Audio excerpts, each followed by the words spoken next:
नमस्कार मित्रों। इसके पहले वाले वीडियो में हमने कई मनोवैज्ञानिक पढ़ लिए हैं। आज हम देखते हैं जेरोम ब्रूनर को। तो ब्रूनर कहाँ के मनोवैज्ञानिक हैं, कौन सा सिद्धांत दिए, तो देखते हैं।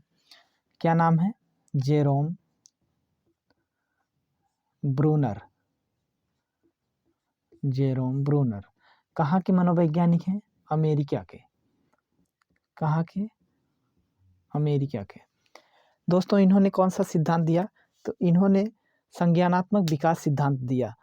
जबकि यही सिद्धांत जीन पियाजे ने भी दिया है। तो एक प्रकार से हम कह लेते हैं कि जीन पियाजे के सिद्धांत का संशोधित रूप है। क्या है?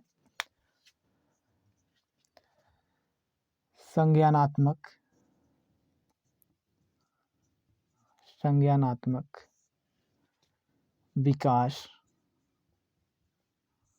सिद्धांत। संज्ञानात्मक विकास सिद्धांत यही हम समझने के लिए लिख लेते हैं। जीन पियाजे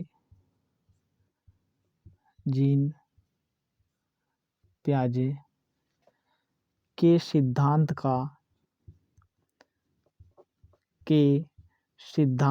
का संशोधित रूप है। संशोधित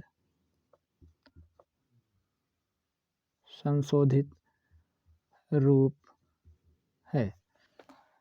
तो दोस्तों, ब्रूनर ने संज्ञानात्मक सिद्धांत के 3 अवस्थाएं बताई और पियाजे ने कितनी बताई थी? 4 अवस्थाएं। उन 3 अवस्थाओं को देख लेते हैं कौन कौन सी हैं। पहला है क्रियात्मक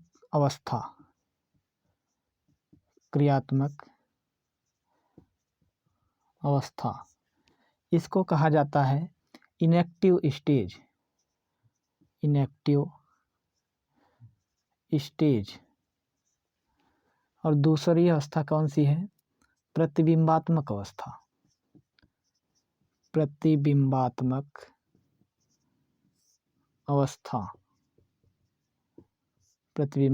अवस्था। इसको क्या कहा जाता है? तो आइकॉनिक स्टेज।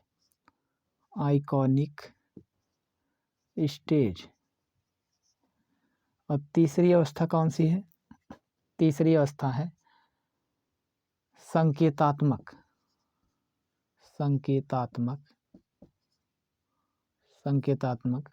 अवस्था। इसको क्या कहा जाता है? Symbolic stage.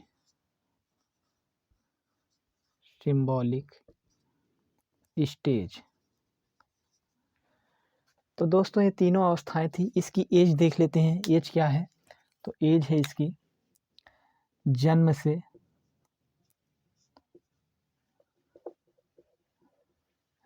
से 2 वर्ष। कितनी है? जन्म से 2 वर्ष। और इसकी एज क्या है?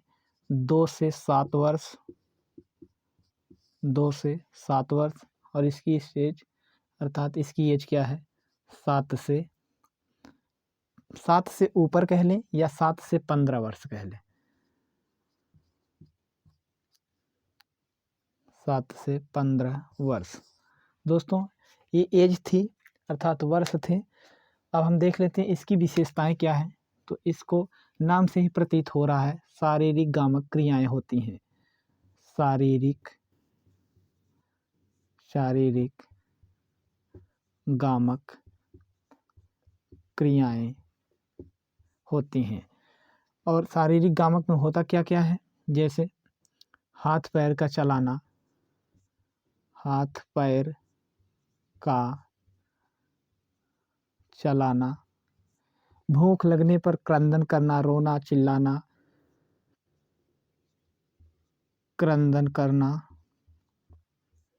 ये थी पहले अर्थात क्रियात्मक अवस्था की विशेषताएं। अब हम देखते हैं प्रतिबिंबात्मक अवस्था की विशेषता क्या है।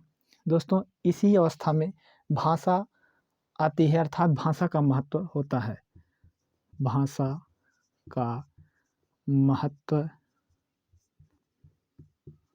होता है। और इसी अवस्था में धूप, चमक और ध्वनि को भी महत्व दिया गया है। धूप, चमक और ध्वनि को या का महत्व है। महत्व है। धूप चमक ध्वनि को महत्व क्यों दिया गया? तो कभी कभी बालक जो है धूप में खेलता है तो अपनी परछाई को ही पकड़ने की कोशिश करता है, उससे खेलने लगता है और धूप को पकड़ने की कोशिश करने लगता है। तो यही क्या है, और ध्वनि की तरफ आकर्षित होने लगता है। तो यही धूप चमक ध्वनि किस स्टेज में है? तो प्रतिबिंबात्मक अर्थात आइकॉनिक स्टेज में। ये थी प्रतिबिंबात्मक अवस्था की विशेषता। अब हम देखते हैं तीसरे की अर्थात संकेतात्मक अवस्था की विशेषता क्या है। तो इसमें मानसिक संप्रत्तियों का निर्माण होने लगता है। मानसिक संप्रत्ययों का निर्माण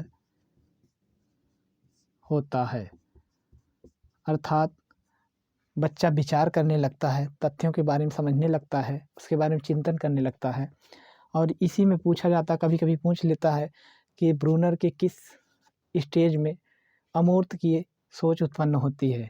तो इसी स्टेज में अर्थात सिंबॉलिक स्टेज में अमूर्त चिंतन प्रारंभ होता है, या अमूर्त चिंतन होने लगता है। दोस्तों यह ब्रूनर की थियरी थी, इसके बारे में अच्छे से देख लीजिएगा, क्योंकि चाहे टेट हो चाहे सीटेट हो, सीटेट में अक्सर देखा गया कि 1 नंबर में ज़रूर आता है, क्वेश्चन ज़रूर आता है। तो आज के लिए इतना ही, मिलते हैं नेक्स्ट वीडियो में। आज के लिए थैंक्स।